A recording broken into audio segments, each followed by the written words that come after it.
ट्यूबरज corporation में मैं आपका स्वागत करता हूं। आशा करता हूं आप सब लोग अच्छे होंगे और स्वस्थ होंगे।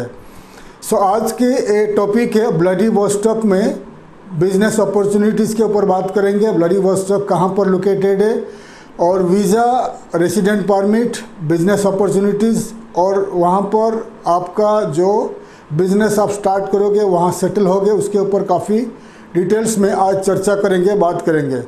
हमारे चैनल में, ट्यूबरज कॉरपोरेशन चैनल में, मैं आपके लिए इंटरनेशनल ट्रेड यानी एक्सपोर्ट इंपोर्ट के ऊपर काफ़ी सारे वीडियोज लाते रहता हूं और also investment opportunities in abroad, company formation abroad and investment, क्या क्या इन्वेस्टमेंट आपको करना चाहिए इन इंडिया एंड एब्रॉड, उसके ऊपर काफ़ी सारे इन्फॉर्मेटिव वीडियोज़ आपके लिए लाता रहता हूं। तो आप, आशा करता हूं हमारे ये वीडियोज़ आपके लिए लाभदायक, इन्फॉर्मेटिव हो। इसलिए आपको मैं हमेशा रिक्वेस्ट करता हूं कि हमारे वीडियो को आप सब्सक्राइब करें ताकि मैं ज़्यादा से ज़्यादा आपके लिए इन्फॉर्मेटिव, ग्लोबली इन्फॉर्मेटिव वीडियोज़ आपके लिए ला पाऊँ। तो आज की ये वीडियो है, आज का ये टॉपिक है व्लादिवोस्टॉक के बारे में। व्लादिवोस्टॉक, इस वीडियो में मैं बताऊंगा आपको व्लादिवोस्टॉक कहाँ पर लोकेटेड है, व्लादिवोस्टॉक में क्या क्या बिजनेस अपॉर्चुनिटीज़ है और क्यों आपको व्लादिवोस्टॉक में इन्वेस्टमेंट करना चाहिए, और व्लादिवोस्टॉक में जो इंडिया और रिलेशन, इंडिया एंड व्लादिवोस्टॉक का बिजनेस अपॉर्चुनिटीज़ आगे क्या आने वाला है, वीज़ा के बारे में बताऊंगा, रेसिडेंसी परमिट के बारे में बताऊंगा एंड बहुत सारे इन्फॉर्मेटिव वीडियोस बताऊंगा व्लादिवोस्टॉक के बारे में। इससे पहले मैं आपको एक एक्सपोर्ट न्यूज़ दूंगा। इंडिया, हमारा भारत ने नॉन बासमती राइस के ऊपर 20% ड्यूटी लगाया है। मई 2022 में इंडिया गेहूं के ऊपर, गेहूं जो एक्सपोर्ट के ऊपर बैन लगाया था। यूक्रेन एंड रशिया के वार के वजह से वर्ल्ड में काफ़ी देशों में ये गेहूं का शॉर्टेज आया था, क्योंकि रशिया एंड यूक्रेन वर्ल्ड का टॉप 2 कंट्री है और ज़्यादा से ज़्यादा गेहूं को एक्सपोर्ट करते हैं।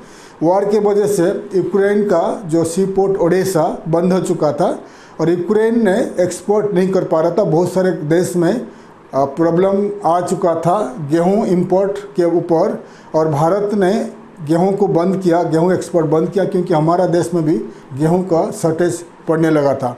उसके बाद इंडिया ने शुगर एक्सपोर्ट भी बंद किया, क्योंकि अगर शुगर गेहूं को एक्सपोर्ट करेगा तो हमारा देश में शॉर्टेज आएगा और इसका जो महंगा हो जाएगा। अभी कल की बात है, गवर्नमेंट ऑफ इंडिया ने नॉन बासमती राइस को बैन किया, एक्सपोर्ट को बैन किया। ओनली बासमती राइस एक्सपोर्ट हो सकती है। नॉन बासमती राइस एक्सपोर्ट करने के लिए 20% ड्यूटी टैक्स लग जाएगी, यानी नॉन बासमती राइस अगर आप एक्सपोर्ट करोगे आपको 20% गवर्नमेंट टैक्स लगाएगा। जो प्राइस है 20% एक्स्ट्रा लग जाएगी, यानी जो बायर है, वर्ल्ड वाइड बायर है, उन्होंने जब बाय करेंगे तो 20% एक्स्ट्रा उनको पे करना पड़ेगा, जो उनका कॉस्ट है। इसीलिए वर्ल्ड में 150 कंट्रीज़, 150 कंट्रीज़ इंडियन गवर्नमेंट को रिक्वेस्ट कर रहा है कि ये बैन को हटा दी जाए, क्योंकि इंडिया वर्ल्ड का सबसे नंबर 1 राइस एक्सपोर्टर है। दुनिया में जो 15 कंट्री, वर्ल्ड में जो 15 कंट्री राइस एक्सपोर्ट करते हैं, उसमें से इंडिया नंबर 1 है राइस एक्सपोर्ट में। इंडिया नंबर 1 राइस एक्सपोर्ट में, सेकंड में है थाईलैंड है, थर्ड में है पाकिस्तान, फोर्थ में वियतनाम, फिफ्थ में है अमेरिका। ये 5 कंट्री, टॉप कंट्रीज जो राइस एक्सपोर्ट करते हैं। और इंडिया वर्ल्ड में 40% राइस एक्सपोर्ट करता है, 60% अलग अलग कंट्रीज एक्सपोर्ट करते हैं और 40% जब एक्सपोर्ट करता है उसमें से ज़्यादा एक्सपोर्ट करता है non basmati rice from India. इसीलिए वर्ल्ड में 150 कंट्री में वहाँ पर जो गवर्नमेंट इंडिया को ये बैन हटाने को रिक्वेस्ट करता है, लेकिन गवर्नमेंट ऑफ इंडिया ये बैन इसलिए किया है, इस साल जो हमारा बारिश, इंडिया में जो मानसून है, बारिश कम हुई है इंडिया में और आने वाले दिनों में हो सकता है राइस का, एग्रीकल्चर राइस का जो उत्पादन, चावल का उत्पादन कम हो सकता है, तो हमारा देश में चावल का रेट बढ़ जाएगी। इसीलिए नॉन बासमती राइस को एक्सपोर्ट बैन किया है। 20% एक्स्ट्रा ड्यूटी देकर आपको एक्सपोर्ट करना है, ठीक है। तो चलिए हम बात करेंगे, मुद्दा पे आएंगे, व्लादिवोस्टॉक के बारे में बात करेंगे। व्लादिवोस्टॉक कहाँ पर है? व्लादिवोस्टॉक एक पोर्ट सिटी है, रशिया का एक पोर्ट सिटी है जो फार ईस्ट ऑफ रशिया में लोकेटेड है। व्लादिवोस्टॉक पूरे ईस्टर्न पार्ट ऑफ रशिया में लोकेटेड है। व्लादिवोस्टोक के ऊपर काफ़ी सारे मैंने वीडियोस बना चुका हूँ। रशिया के ऊपर काफ़ी सारे वीडियोस मैं पहले बना चुका हूँ। व्लादिवोस्टोक के ऊपर आज मैं काफ़ी डिटेल्स में बताऊँगा। व्लादिवोस्टोक एक पोर्ट सिटी है, ये फार ईस्ट ऑफ रशिया में लोकेटेड है। रशिया में व्लादिवोस्टोक टू मॉस्को का जो टाइम जोन है 7 घंटे का टाइम चेंजेस है, यानी काफ़ी दूर है व्लादिवोस्टोक। रशिया का जो मॉस्को जो है उनका राजधानी है, वेस्टर्न पार्ट ऑफ रशिया में लोकेटेड है। काफ़ी यूरोप का ईस्टर्न पार्ट में लोकेटेड है मॉस्को। और ईस्टर्न पार्ट ऑफ रशिया का जो सिटी है व्लादिवोस्टोक काफ़ी दूर में, यानी 7 घंटा टाइम जोन में लोकेटेड है ईस्टर्न पार्ट ऑफ रशिया में। ये जो एरिया है ये है पैसिफिक ओशन में कनेक्टेड है और चाइना और साउथ कोरिया का बॉर्डर में है। व्लादिवोस्टोक में आप कभी आ जाओगे तो वहाँ से चाइना एंड साउथ कोरिया का बॉर्डर दिखता है, वहाँ से काफ़ी दूर नज़दीक है China and south Korea. Japan भी काफ़ी नज़दीक है। व्लादिवोस्टोक एक पोर्ट सिटी है, एक सबसे बड़ा पोर्ट है व्लादिवोस्टोक में। और ये 1860 में रशिया के अंडर में आ गया था व्लादिवोस्टोक। और इसीलिए यहाँ का जो लैंग्वेज है, व्लादिवोस्टोक सिटी का जो लैंग्वेज है, ये 22% चाइनीज़ स्पीकिंग लोग रहते हैं, यानी रशियन है लेकिन वो चाइनीज़ बात करते हैं। और बाकी जो लोग हैं रशियन बात करते हैं, यानी चाइनीज़ भी बात किया जाता है और रशियन लैंग्वेज भी बात किया जाता है। 22% लोग चाइनीज़ बोलते हैं, बाकी जो परसेंटेज लोग रशियन बोलते हैं, ठीक है। और व्लादिवोस्टोक का पॉपुलेशन है 6,10,000 2022 के अनुसार 6,10,000 का पॉपुलेशन है। काफ़ी पॉपुलेशन कम था। धीरे धीरे गवर्नमेंट ऑफ रशिया इसको प्रमोट करता है और इंडियन गवर्नमेंट रशियन गवर्नमेंट के साथ मिलकर इसको प्रमोट करते हैं, क्योंकि हमारा जो प्राइम मिनिस्टर मिस्टर मोदी 2019 से इसके ऊपर काम कर रहे हैं, क्योंकि ये काफ़ी अहम है भारतीय इंडियन एक्सपोर्टर इंपोर्टर्स के लिए, ये जो व्लादिवोस्टोक, ठीक है। सो व्लादिवोस्टोक का जो गवर्नमेंट ऑफ रशिया ने उन्होंने स्टार्ट किया था eastern economic zone, eastern economic forum. आपको दिखा रहा हूँ मैं, ईस्टर्न इकोनॉमिक फोरम 2019 से Russian government and Indian government इसके ऊपर काम कर रहे हैं। मोदी सरकार, गवर्नमेंट ऑफ इंडिया का मोदी सरकार, प्राइम मिनिस्टर मोदी 2019 में इसको 19 से इसके ऊपर काम कर रहे हैं।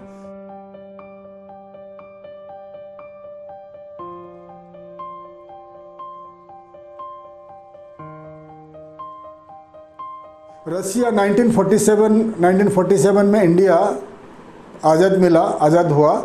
1950 में 1950 में इंडिया और रशिया के साथ जो बायलैटरल जो इकोनॉमिकली और जितने सारे हमारा साइन हुआ government of Russia and India के साथ 1955 में late prime minister Nehru visit किए थे, रशिया विजिट किए थे फर्स्ट प्राइम मिनिस्टर। एंड 2019 में प्राइम मिनिस्टर मोदी विजिट किए थे व्लादिवोस्टोक।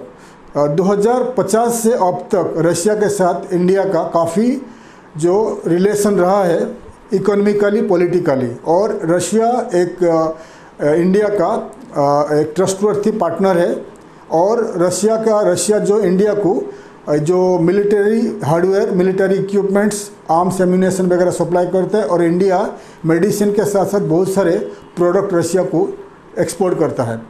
और रशिया यूक्रेन वार के बाद इंडिया जो कंट्री है ज़्यादा से ज़्यादा ऑयल इंपोर्ट करता है। क्रूड ऑयल इंडिया रशिया से इंपोर्ट करता है काफ़ी सस्ता प्राइस में। क्रूड ऑयल इंपोर्ट करने से वजह से इंडिया का जो इन्फ्लेशन यानी दरदाम हमारा जो प्राइस वगैरह स्टेबल है। नहीं तो आज हमारा इंडिया श्रीलंका जैसा हालत होता था, क्योंकि जब आपके पास एनर्जी रहेगा तभी आप स्टेबल रख पाओगे, प्राइसेस को स्टेबल रख पाओगे। क्योंकि एनर्जी के बिना जो ट्रांसपोर्टेशन का प्रॉब्लम आ जाएगी, फैक्ट्री में मैन्युफैक्चरिंग वगैरह की प्रॉब्लम आ जाएगी, ठीक है। तो इसीलिए एनर्जी काफ़ी अहम है, काफ़ी इम्पोर्टेंट है कोई देश का इकोनॉमी को स्टेबल रखने के लिए, एनर्जी, ठीक है। तो आगे बताऊंगा व्लादिवोस्टोक के बारे में। व्लादिवोस्टोक से अगर आप रशिया ट्रैवल करोगे, आपने सुना होगा ट्रांस साइबेरियन रेलवेज जो मॉस्को से निकलती है व्लादिवोस्टोक तक जाती है। बहुत काफ़ी लंबा रेलवेज है, वर्ल्ड का सबसे काफ़ी लंबा रेलवेज है। इसका 7 डेज लगता है, 7 डेज लगता है फ्रॉम मॉस्को टू व्लादिवोस्टोक। और काफ़ी ब्यूटीफुल सीनरीज देखते हुए आप इस ट्रेन में सफ़र कर पाओगे व्लादिवोस्टोक टू रशिया का मॉस्को। मैंने काफ़ी साल रशिया में रहा और रशिया में मैं पढ़ाई किया और 1999 से अब तक मैं रशिया को ट्रैवल कर चुका हूँ और मुझे काफ़ी इन्फॉर्मेशन, काफ़ी चीज़ मालूम है रशिया के बारे में। और मैंने एक्सटेंसिवली रशिया में हर स्टेट को मैंने विजिट कर चुका हूँ, ठीक है। और रशिया क्यों, व्लादिवोस्टोक क्यों इम्पोर्टेंट है इंडियन के लिए, इंडियन एक्सपोर्टर्स के लिए, इंडियन गवर्नमेंट के लिए और इंडियन इम्पोर्टर्स के लिए? क्योंकि व्लादिवोस्टोक का जो लोकेशन है फार ईस्टर्न ऑफ रशिया में लोकेटेड है और इस एरियाज में काफ़ी सारे अनटैप्ड नेचुरल रिसोर्सेस है। तो क्या क्या नेचुरल रिसोर्सेस है मैं आपको बता रहा हूँ। तो उसमें ज़्यादा करके जो आपको मिलेगा, आप क्या इंपोर्ट कर सकते हो, वहाँ पर ऑयल है, नेचुरल गैस है, पल्प, वुड, डायमंड्स, आयरन और कोल, गोल्ड, सिल्वर और जिंक और फिश।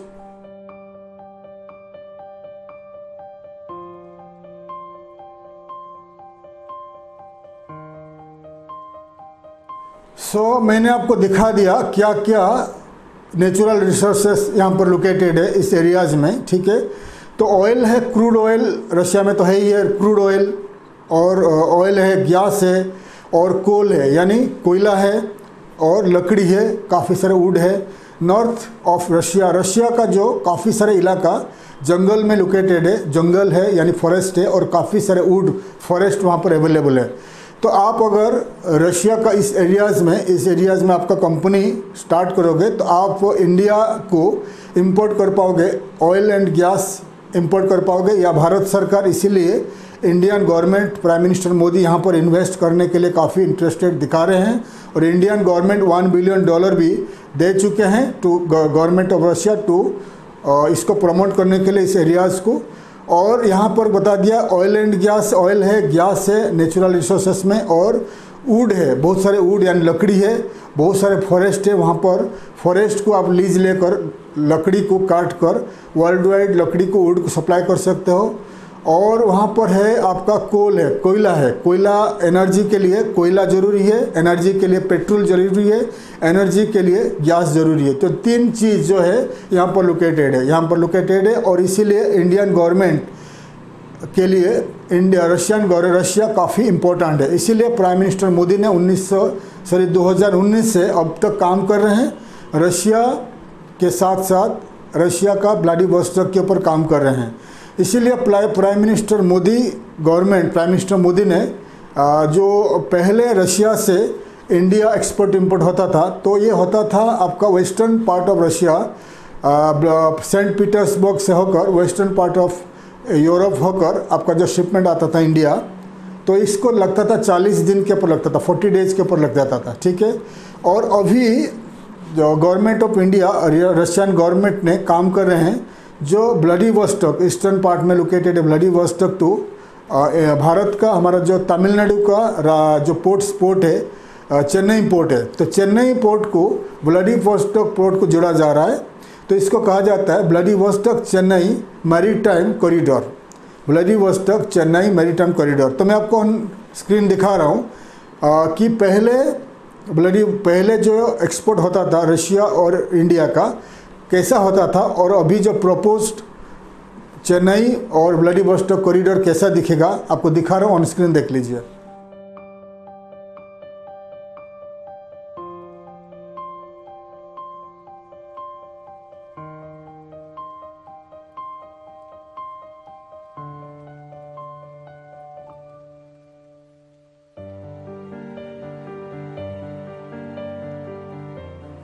आपको मैं मैप में दिखा दिया पहले कैसा एक्सपोर्ट होता था। पहले जब एक्सपोर्ट इंपोर्ट होता था रशिया के साथ तो ये इंडिया का वेस्टर्न पार्ट ऑफ इंडिया में जो गुजरात एंड केरल, मुंबई, गोवा ये जो साइड से पोर्ट से यहाँ से पहुँचता था शिपमेंट आपका सेंट पीटर्सबर्ग पहुँचने के लिए 40 डेज 40 दिन के ऊपर लग जाता था। लेकिन अभी का जो प्लान है corridor, maritime corridor Vladivostok to Chennai, ये 24 दिन में आपका शिपमेंट पहुंच जाएगी। ठीक है, ये स्टार्ट हो चुका है, जल्दी से जल्दी स्टार्ट होने वाला है। कुछ शिपमेंट स्टार्ट हो चुकी है और ये अगर स्टार्ट हो जाती है तो इंडिया रशिया के साथ काफ़ी फास्ट हम लोग एक्सपोर्ट इंपोर्ट कर सकते हैं। व्लादिवोस्टोक के ऊपर चाइना नज़दीक था, तो व्लादिवोस्टोक के ऊपर चाइना का नज़र था।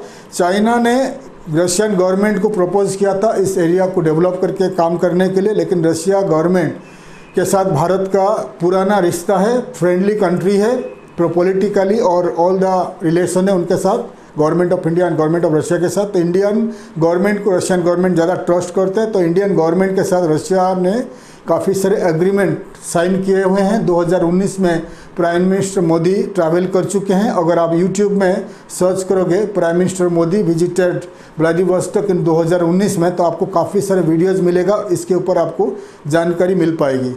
ठीक है, तो व्लादिवोस्टोक जो है चाइना ने, जैसा चाइना का जो शंघाई है, शंघाई पोर्ट है जो वर्ल्ड को शंघाई पोर्ट, काफ़ी सारे प्रोडक्ट शंघाई पोर्ट से एक्सपोर्ट होता है, ऐसे व्लादिवोस्टोक में वैसे पोर्ट है, बड़ा पोर्ट है और वहाँ से एक्सपोर्ट इंपोर्ट हो सकता है। और एक बड़ा कारण है, जितने सारे रिसोर्सेज बता दिया, जो अनटैप्ड रिसोर्सेस है, नेचुरल रिसोर्सेज रशिया में है, तो वहाँ से व्लादिवोस्टोक से होकर इंडिया और इंडिया से होकर वर्ल्ड वाइड एक्सपोर्ट होना स्टार्ट हो जाएगी। और वहाँ पर और क्या क्या रशिया से एक्सपोर्ट हो पाएगी टू इंडिया, यूरिया। ठीक है, यूरिया हो गया, यूरिया काफ़ी इम्पोर्टेंट है देश के लिए, एग्रीकल्चर के लिए। यूरिया है, कोयला है, oil and gas, would, pulp and furniture के लिए लकड़ी है।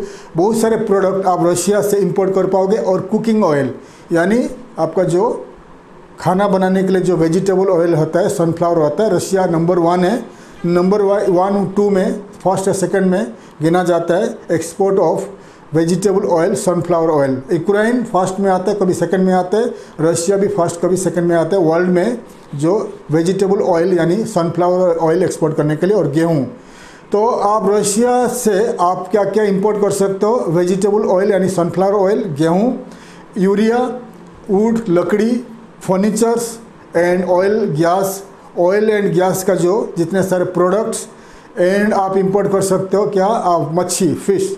रशिया का जो नॉर्थ ईस्टर्न पार्ट जो एरियाज है, काफ़ी एरियाज में ज़्यादा फिश पाया जाता है, north west and eastern part of Russia में, तो वहाँ से फिश भी आप इंपोर्ट कर सकते हो। तो बहुत सारे प्रोडक्ट आप इंपोर्ट कर सकते हो और बहुत सारे प्रोडक्ट भारत से रशिया को एक्सपोर्ट कर सकते हो। तो इस एरिया में डायमंड बहुत मिलता है, जो रशिया का ईस्टर्न पार्ट में बहुत सारे पहाड़ी है, तो इस एरियाज़ में आपको डायमंड मिलेगा एंड आपको ये मिलेगा, गोल्ड मिलेगा, जिंक मिलेगा, सिल्वर मिलेगा। इसीलिए इंडिया का गुजरात से बहुत सारे डायमंड पॉलिशिंग कंपनी स्टार्ट कर चुके हैं, इन एरिया में कंपनी स्टार्ट कर चुके हैं, डायमंड पॉलिशिंग कंपनी।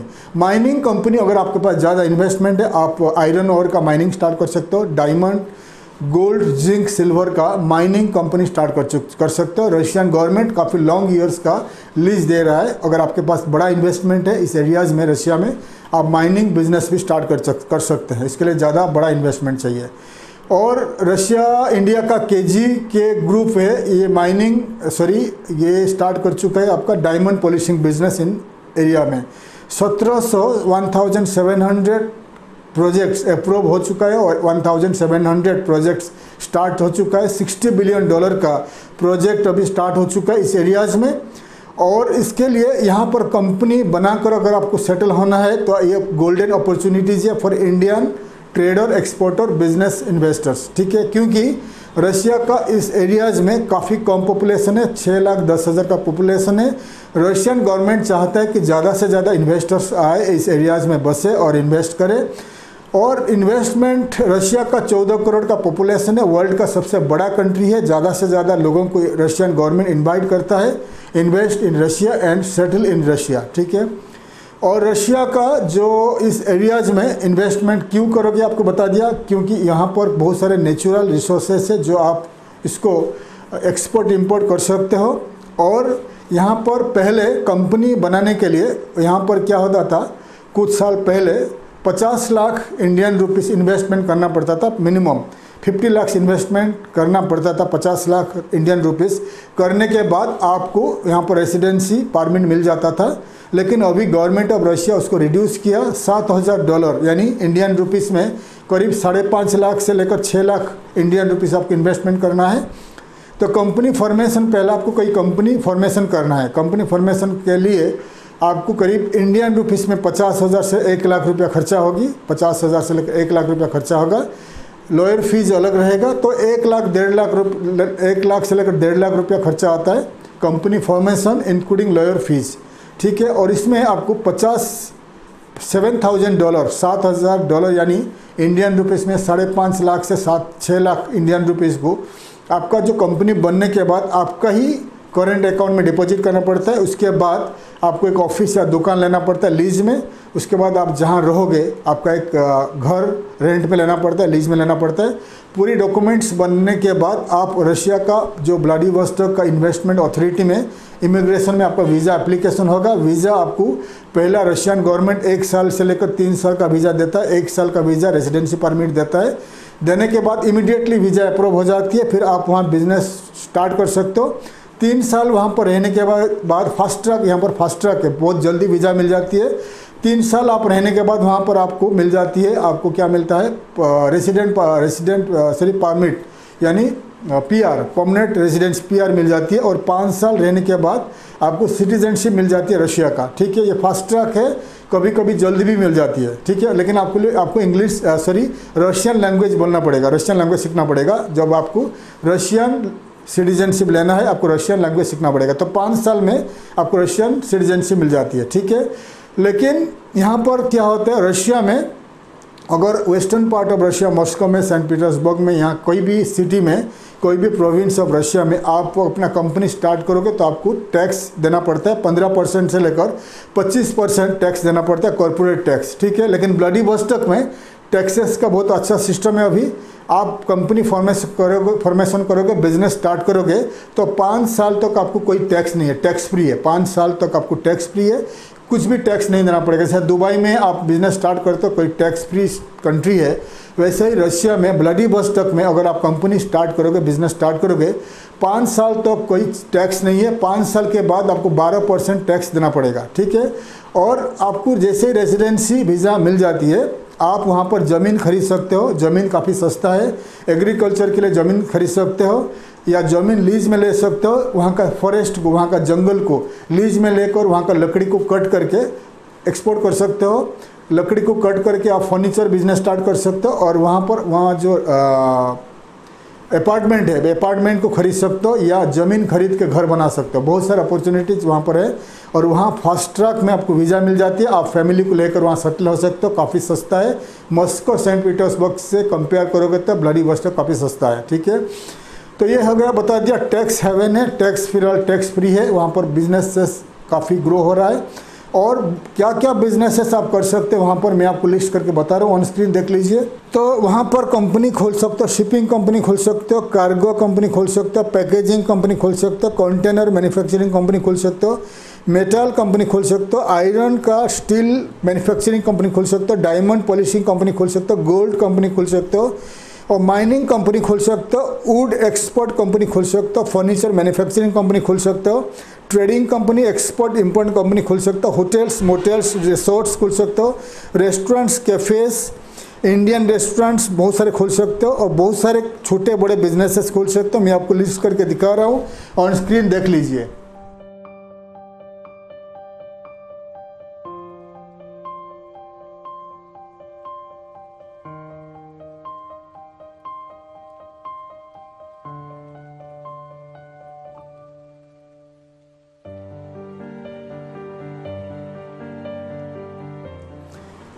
मैं आपको डिटेल्स में बता दिया क्या क्या बिजनेस अपॉर्चुनिटीज़ है, क्या क्या बिजनेसेस आप खोल सकते हो इन व्लादिवोस्टोक, ठीक है।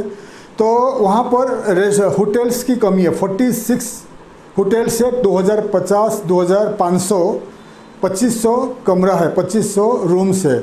वहाँ पर टूरिज़्म का बिजनेस काफ़ी खोल रही है, ट्रैवल एंड टूरिज़्म का।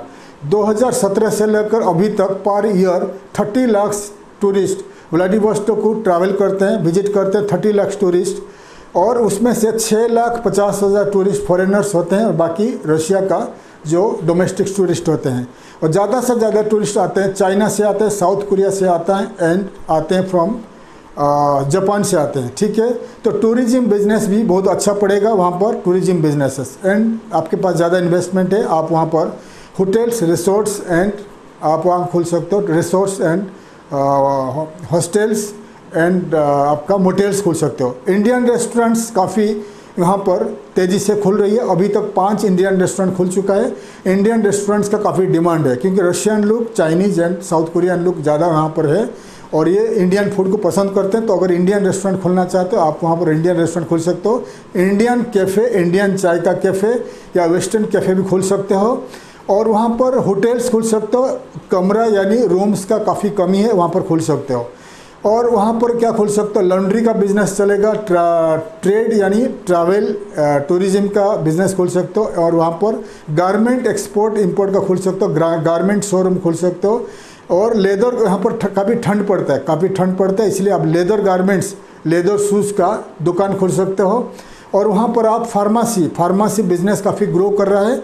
बहुत सारे इंडियन कंपनीज वहाँ पर फार्मास्यूटिकल कंपनी खोल चुके हैं और वहाँ पर फार्मेसी यानी मेडिकल स्टोर खोल सकते हो। ठीक है, काफ़ी तेज़ी से बढ़ने वाला सिटी है रशिया का व्लादिवोस्टोक। आप बहुत सारे बिजनेसेस वहाँ पर खोल सकते हो और वहाँ पर लॉन्ड्री खोल सकते हो और वहाँ पर आप गारमेंट स्टोर खोल सकते हो और वेजिटेबल एंड फ्रूट्स का दुकान खोल सकते हो। काफ़ी ठंड पड़ती है यहाँ पर, इसलिए वहाँ पर आप वेजिटेबल एंड फ्रूट्स जो या आप यहाँ इंपोर्ट करके दुकान खोल सकते हो। ठीक है, तो बहुत सारे अपॉर्चुनिटीज़ है इन एरियाज़ में, इन व्लादिवोस्टोक में, तो बहुत सारे बिजनेसेस आप खोल सकते हो। तो अगर आप इंटरेस्टेड हो तो आप व्लादिवोस्टोक में जाकर स्टार्ट कर लीजिए। बहुत जल्द ये स्टार्ट होने वाला है, Vladivostok and Chennai export import start होने वाला है और बहुत जल्द Chennai to Vladivostok flight start होने वाला है। फिलहाल जो फ्लाइट्स है Delhi to Moscow, Moscow to Vladivostok by Aeroflot में आप ट्रैवल कर सकते हो, या Delhi to China, China to Vladivostok flights आपको मिल जाएगी। आप ट्रैवल करके स्टार्ट कर सकते हो। गूगल में सर्च करिए the list of law firms and Vladivostok and Saint Petersburg and Moscow. Law firm को कॉन्टैक्ट कर लीजिए। लॉ फर्म आपको मदद करेगा company formation and visa related information in Vladivostok. आप कोई भी लॉ फर्म्स इन रशिया के द्वारा कंपनी फॉर्मेशन करके स्टार्ट कर सकते हो अपने बिजनेसेस इन रशिया।